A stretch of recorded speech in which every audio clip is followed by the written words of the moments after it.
Hi, my name is Sean Dowdy, and for my final speech, I'm doing an informative speech on the origins of the NHL and kind of hockey itself and how it has grown to what it is today. So, hockey in the United States is very unappreciated, mostly because people do not know a lot about the sport. My goal with this speech is to expand your knowledge of the sport and kind of give you an understanding and maybe an appreciation for the sport, and maybe you would want to go watch it and check it out and see what it's all about. So I think hockey gets a bad rep in the States because we have so many other sports that are awesome, like football, baseball, basketball. The sports that hockey's big in, like Canada, Czech Republic, Sweden, Slovakia, they don't have football or baseball or basketball even for that matter. So hockey is kind of their sport. They feel like they can play that and it's their own. So I think that's why hockey is overlooked so much here. And I think also hockey wasn't created in the United States. It was created in Canada, most notably Montreal. So I think that's also a big reason why people in the States don't like it as much. The first indoor game was played on March 3rd, 1875, and hockey's come a long way since then. The first game was between two college teams, and it really didn't have any rules. It was kind of just a free-for-all. It was played at Montreal's Victoria skating rink and was played with rules largely borrowed from field hockey. The reputation for violence in ice hockey would develop early, and the Daily British Whig of Kingston, Ontario reported, quote, "Shins and heads were battered, benches smashed, and the lady spectators fled in confusion." The first organized team was the McGill University Hockey Club, and by the late 1800s, ice hockey competed with lacrosse for the most popular sport in Canada. By the opening 20th century, sticks were being made and manufactured, shin pads were worn, and the goaltenders started to wear protective gear, except for helmets. Arenas at this time still had natural ice and no heat, so it was very cold in the arenas. And if it got too hot out, the ice would melt because it was natural ice, obviously. Many arenas began to be constructed through Canada at this time. In 1893, national attention was brought to the sport when Frederick Arthur, Lord Stanley of Princeton, donated a cup to be given annually to the top team of the NHL. This cup would later be known as the Stanley Cup. The Stanley Cup is 3 feet tall and is completely made of silver. So this is the Stanley Cup. That's what it looks like. Since 1926, the cup has gone to the winner of the National Hockey League playoffs. The NHL, or National Hockey League, formerly known as the National Hockey Association, was organized and founded in 1910 and became the strongest hockey league in North America. The NHA had many problems and started to lose footing. The result was many of the members from the NHA decided to leave and create their own league. This would later be known as the NHL, or National Hockey League. The National Hockey League was created in 1917 and immediately became the highest professional hockey league in the world. Although at first this league only had 2 teams, the Montreal Canadiens and the Toronto Maple Leafs, in 1924 that changed, with the first U.S. team being the Boston Bruins. In 1925, the New York Americans and the Pittsburgh Pirates joined the NHL, followed closely by the New York Rangers, Chicago Blackhawks, and Detroit Cougars. The Cougars would later be known as the Red Wings. Not long after this, in 1942, the Pirates and the Americans would drop out of the NHL, and this would start the original 6 era. The original 6 teams in the NHL were the New York Rangers, Boston Bruins, Chicago Blackhawks, Detroit Red Wings, Toronto Maple Leafs, and Montreal Canadiens. The original 6 era lasted from 1942 to 1967, and it had a lasting effect on today's NHL. A lot of what you see today is from back then. It all started in the original 6 era. Maurice Richard became the first player to ever score 50 goals in one season. Gordie Howe made his first start in 1946, retiring a short 32 years later as the NHL's all-time point leader and goal leader. And Willie O'Ree broke the color barrier when he suited up for the Boston Bruins in 1958. The NHL was starting to take shape during this time, with many rules being introduced to make the game more fun, faster, and make more sense. And these rules still exist today. In 1943, to make the game faster and more entertaining for people to watch, the Rules Committee looked to increase the game speed. So Rangers coach Frank Boucher proposed the neutral zone to be divided by a center ice red line. This would allow players to pass the puck out of their zone instead of having to carry it out. Before this rule, defensemen would have to carry the puck from their own end of the ice to the other team's end of the ice. They weren't allowed to pass the puck. This caused a lot of teams to be able to check heavily and keep the puck in the other team's zone for 5-6 minutes without them being able to do anything about it. This rule change came with an increase in goal scoring, which is what the NHL wanted. Scoring increased 10%, and 4 of the 6 teams scored over 200 goals this season. The first time any team has scored over 200 goals in the NHL, let alone 4. At this time, equipment started to change as well. Up to this point, goalies did not wear masks. But in 1958, Jacques Plante became the first goalie to wear a mask regularly to protect his face.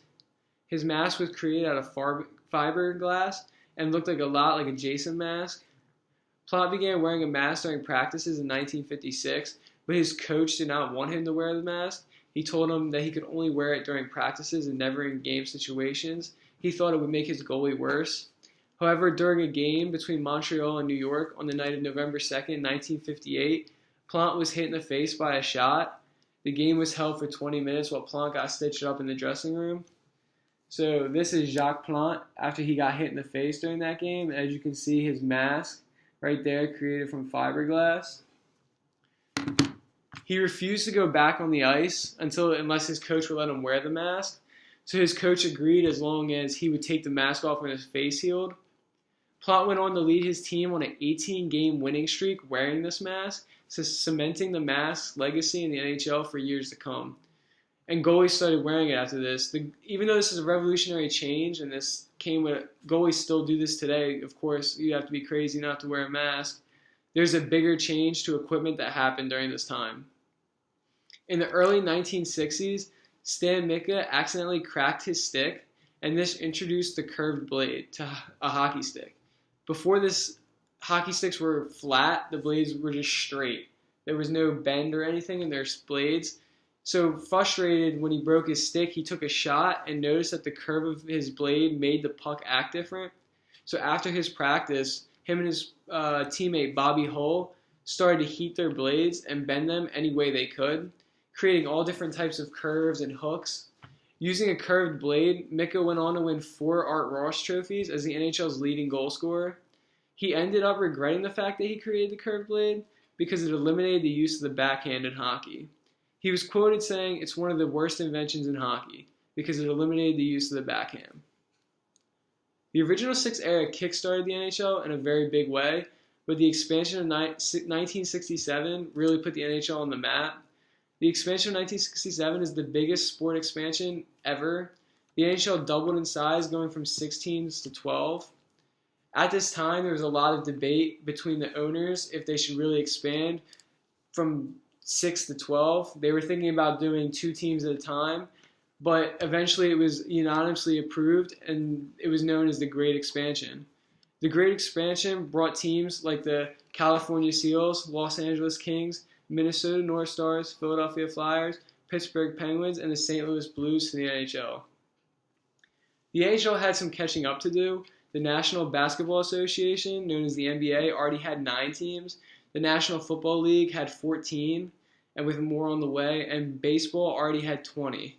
The MLB, NBA, and NFL all had a presence in California, something that the NHL needed for television reasons, and money reasons, of course.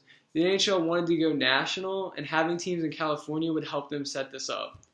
The goal of the 1967 expansion was to help the new teams without hurting the old teams. The new owners had to pay $2 million to enter a team in. They made sure the new owners wanted to face traditional opponents, not just new teams, while the old owners wanted to make sure that their teams would still be winning and wouldn't be hurt by this expansion. The result was that the expansion teams were put in their own division, the West Division, and the original 6 would be put in the East Division. And at the end of each season, the champion of the East and the champion of the West would play each other for the Stanley Cup. The 1967 expansion showed the world that the NHL was legit and led to the NHL being a major force in North American professional sports.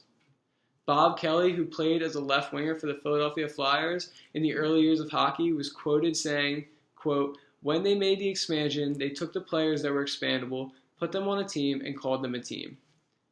The early expansion teams were very bad, and they were just happy to be in the NHL. They weren't really worried about competing. That was kind of a second thought. They were just happy to be playing in the National Hockey League. This expansion was a huge success. Because of it, the NHL was making a ton of money. The goal of the expansions were met. An original 6 team won the Stanley Cup for the first 6 years after this expansion. That is until the Flyers and the Broad Street Bullies broke through to win back-to-back cups in 1974 and 75. This, however, was not the last expansion in the NHL. In fact, far from it. The NHL added teams in 1970, adding both the Buffalo Sabres and the Vancouver Canucks. In 1972, they added the New York Islanders and the Atlanta Flames. In 1975, the pattern of adding 2 teams every 2 years continued with the addition of the Washington Capitals and the Kansas City Scouts. In 1979, the NHL added 4 more teams. This included the Edmonton Oilers, Hartford Whalers, Quebec Nordiques, and Winnipeg Jets.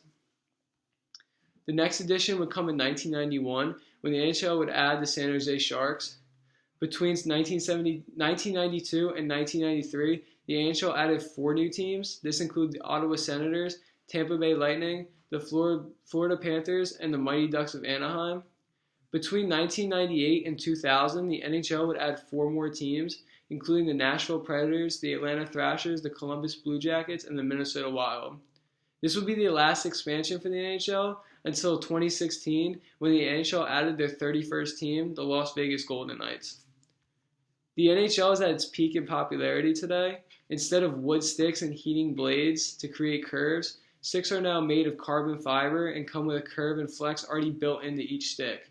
The NHL only allows their players to have a curve on their blade of 3/4 of an inch, unlike back in the original 6 days where they could curve it as much as they want. They could have hooks for blades if they wanted to. At present time, goalies and everyone for that matter have to wear a helmet. It is mandatory, although you don't have to wear anything to protect your face. So it's really up to the player. They have their own choice what they want to do with that. Goalie pads are now regulated. Before, goalies would wear huge pads that didn't fit them just to block more of the net. They're making goalies smaller now. This will increase goal scoring and make people want to watch hockey more. Hockey has never been so fast-paced and exciting. Joe Haggerty, an NBC Sports Boston insider, had this to say about the NHL. Quote, "There is no better sporting experience than watching an NHL game inside a rocking, jam-packed arena, and there's no postseason for thrills, chills, and overtime killers than the Stanley Cup playoffs." Taking a look at the Stanley Cup playoffs last year, Game 5 of the Stanley Cup was the most watched Game 5 in NHL history. The NHL has come a very long way from its origins in 1917. No longer is hockey focused on fighting or slow skating. Hockey is now a super fast game filled with big hits and crazy goals. The NHL is trending upward and is still growing. The NHL started with 6 and now has 31 teams. The growth of the sport has been crazy and quite constant. From the beginning of the sport in 1875 to the current game of hockey, many changes have been made. Since the sport has been growing, new rules have been added to give the teams a bit more edge instead of being able to just wait by the net and shoot the puck. Another thing that has been altered is the equipment used. Safety is an important factor to the sport, which is why it's been improved upon. Not only have changes been made, but teams have been added early and often, and the NHL is now home to 31 teams. To sum everything up, the sport of hockey and the NHL have been growing at such a fast pace that it's hard to keep up with the changes. But the history is really important to fully understand what the sport is today.